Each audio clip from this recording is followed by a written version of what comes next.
Salut l'équipe! Aujourd'hui on se retrouve pour un nouveau circuit de gravel VTT. Donc comme les dernières fois, c'est un circuit qui emprunte des chemins sur la montagne noire. Donc, plus précisément sur les hauteurs de Seine-Monestier et de Carlipa. Ceci étant, on traverse la même forêt que d'habitude pour ensuite rejoindre une route.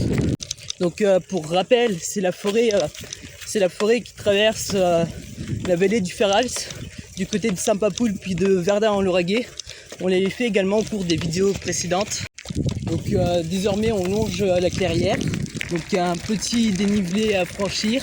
À un moment, il y a également une intersection avec plusieurs chemins dans des directions différentes. Donc il y a ce chemin qui sert de raccourci directement pour aller vers Saint-Papoul. Donc il y a ce chemin, c'est la version la plus classique pour se diriger vers Verdun-en-Lauragais ou alors Villemagne. Et il y a également un chemin sur la droite qui permet directement de redescendre et puis de rejoindre Carolis-le-Haut. Donc il y a des petites routes là-bas, mais c'est une ferme en fait. C'est seulement les deux premiers chemins qui permettent de rejoindre directement la route. Le plus proche étant pour ce circuit de diriger directement tout droit pour aller vers Cos. On était passé par là également pour visiter directement le moulin, donc celui qu'on avait fait la première fois. Sous-entendu celle où on avait visité le château. Donc, dans cette vidéo, on va découvrir les petites fermes du coin qui sont traversées par des chemins. Et ensuite, on va se diriger vers Seine-Monestier et Carlipa. Et après, à un moment, ça va faire une espèce de petite boucle comme ça. Donc là, on sort du boisage. On va rejoindre la route juste après. Donc c'est juste en face. Donc une petite vue sur l'antenne des Camaz au fond également. Donc ensuite, il faut se diriger à droite, donc en direction Villemagne-Cessac. Sauf que dans ce tour, dans ce circuit, on descend juste ici. Et après, à un moment, on va se retrouver près d'une ferme. Donc ça s'appelle Chemin de Cos. Et après, ça va rejoindre une route pas très loin de Seine-Monestier. Une petite vue d'ensemble avec les vaches ici. Alors pourquoi Cos? Parce que c'est le nom du lieu-dit qui est traversé par le chemin. Alors pour information, c'est une petite ferme anecdotique. Je l'avais fait une fois à pied, celle-là. Donc ça ressemble à une propriété sans en être une. Donc c'est une espèce de petite ferme, un mini lieu-dit entre Verdun-Lauragais et Villemagne. Faut faire attention cependant à pas se tromper de direction, donc ça vient de là et après ça se poursuit ici. Sachant que là c'est une impasse par exemple, en l'occurrence. C'est assez calme, donc on va poursuivre la route. C'est paisible et ça reste facile d'accès avant tout. Donc, la route se poursuit agréablement, toujours sur le même chemin.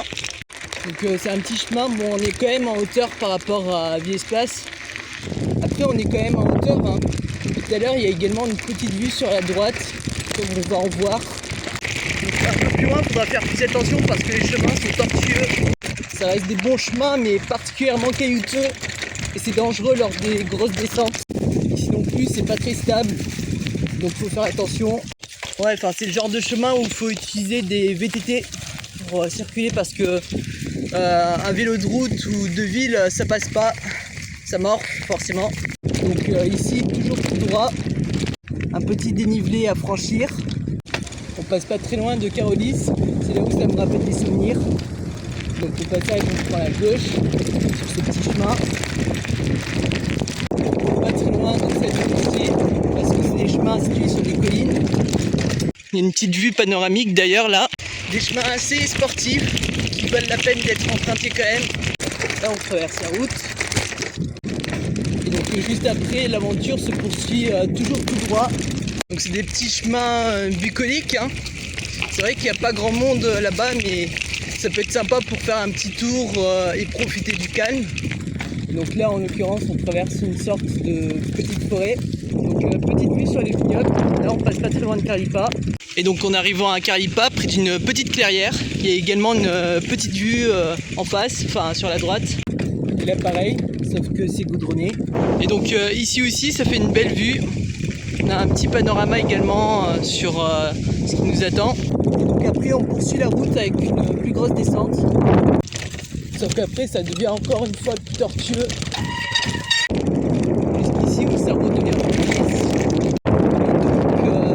Voilà. Et donc juste après on arrive à Saint-Martin-de-Vieille.